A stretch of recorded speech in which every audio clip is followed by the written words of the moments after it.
In Uganda, 88% of energy consumption relies on biomass, mostly charcoal and firewood. Petroleum makes up 10%, while electricity lags behind at 2%. With an annual firewood deficit of 29 tons, Uganda's forest cover has plummeted from 24% in 2010 to just 14% today.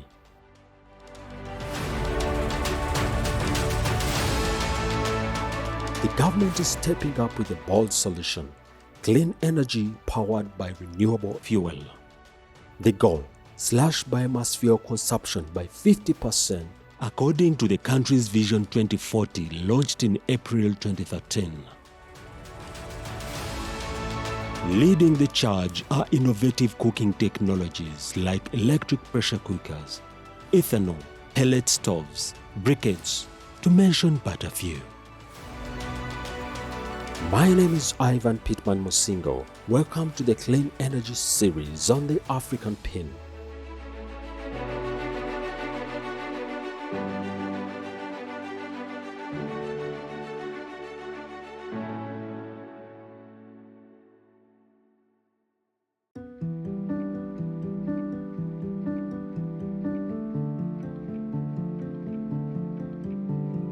Today, we are in Jinja City, nestled on the shores of Lake Victoria, right in the heart of East Africa.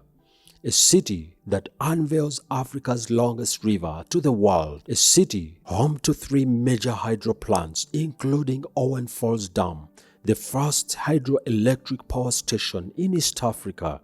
Jinja stands as the beacon of energy innovation. Now, the city is at the forefront of another energy revolution. The National Renewable Energy Platform, under the Ministry of Energy and Mineral Development, is rallying city leaders to champion the transition to clean cooking. At the center of this transformation is the electric pressure cooker, set to redefine kitchens across the country and the entire African continent.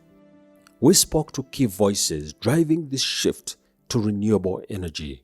Sarah Babiri is the project's team manager at the Ugandan National Alliance on Clean Cooking.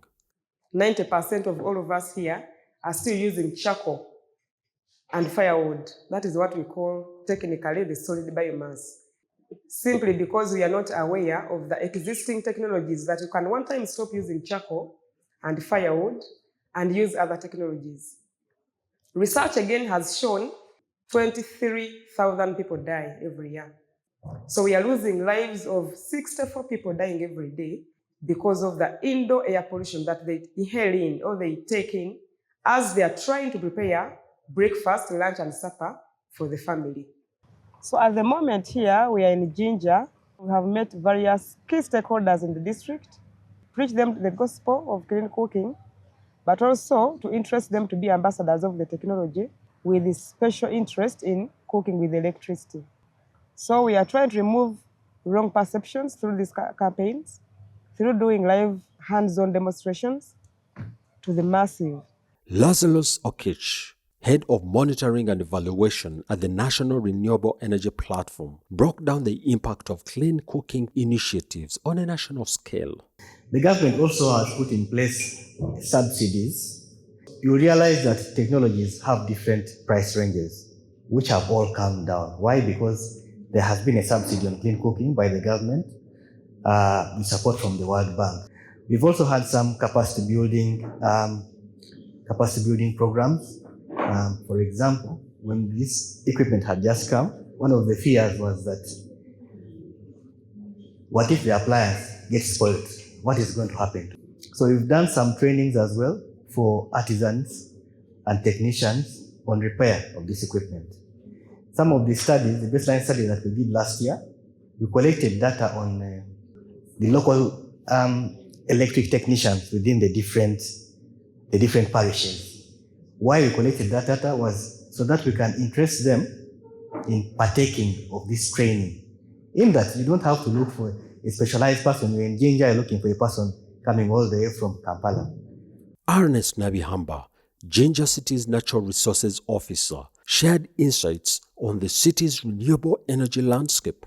This initiative of telling people that actually it's cheap or it's affordable, even more affordable than cooking with firewood, than cooking with charcoal.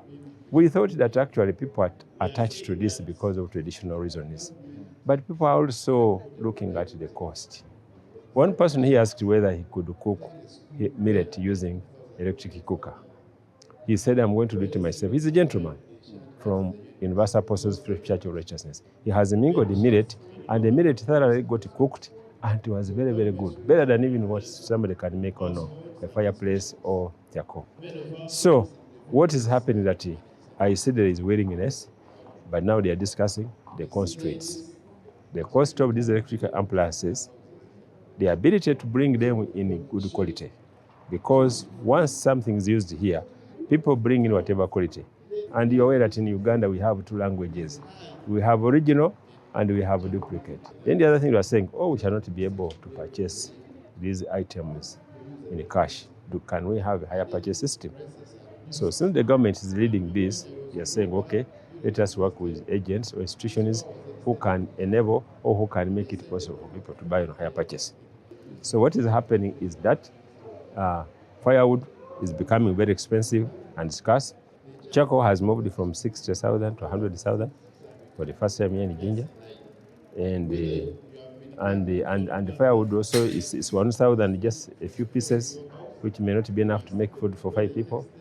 So I think there is incentive enough for us to move forward.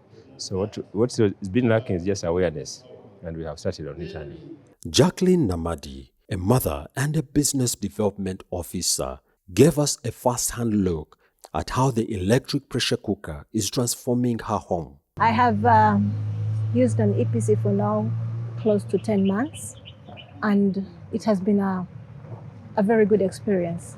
I have a clean kitchen. I noticed a decrease in power consumption. I've switched from using a percolator to now using what? An EPC for boiling even mere water. I have the leverage to do other activities, have time for my children, have time for my family. It's harmless. An 8-year-old child would operate it as simple as ABC. It is just a turn of a button, a press of a button, and it's easy to use. The cases of accidents are really minimal, as opposed to where you used a charcoal stove and you're fearing kids to come around and touch and get burnt and all these things that's around it. So it is one of those experiences that I would encourage every person that at least accesses power in Uganda today to kindly at least get one for themselves and experience. And I encourage everybody to buy it, use it, and tell another person about the benefits that come with using an EPC. Africa stands at a pivotal moment in its energy journey, and Uganda is leading the charge. With forests dwindling and biomass consumption still high, the push for clean cooking solutions is more urgent than ever. This moment isn't just about energy. It's about healthier homes, a greener environment, and a sustainable future for all of us. Don't forget to follow us on YouTube at The African Pin.